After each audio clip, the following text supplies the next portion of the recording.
अशी बांधणी आणि सुंदर असा कलर पहा, कसले सुरेख कलर आहेत. वाव, रॉयल ब्ल्यू कलर आणि इंग्लिश कलर. पदर तर पहा, छान असे टसल्स, सुरेख असा कलर. साडी पहा कशी दिसणार आहे.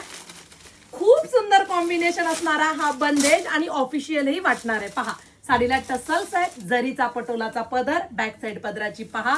वाव, संपूर्ण साडीमध्ये हे जे तुम्हाला काम दिसतंय, संपूर्ण साडीमध्ये विविंगचं काम आहे, थ्रेडवर्कचं काम आहे. हे पहा, शोल्डर बुट्टी नाही, कटवर्क बुट्टी नाही. हे पहा, संपूर्ण साडीमध्ये काम आणि मस्त असा कॉन्ट्रास्ट मॅचिंगचा ब्लाउज पीस. कुठे? styker.in या वेबसाईटला जा. मस्त असे हे दोन्ही कलर क्वांटिटी आलेले आहेत. वाव, बॉर्डर पहा किती बोलकाय, सुरेख असं बॉर्डर उठून दिसलं ना तर साडी सुंदर दिसते. रॉयल ब्ल्यू कलरला चिंतामणी कलरचं कॉम्बिनेशन आहे. पहा, दिसतोय छान. ऑल ओव्हर बुट्टी, रॉयल ब्ल्यू कलरला चिंतामणी कलरचं कॉम्बिनेशन, सुरेख असा रिच दिसणारा हा पीस आणि मस्त असा कॉन्ट्रास्ट ब्लाउज पीस. कुठे? styker.in ह्या वेबसाईटला साडीचा कोड टाकून बुकिंग करा.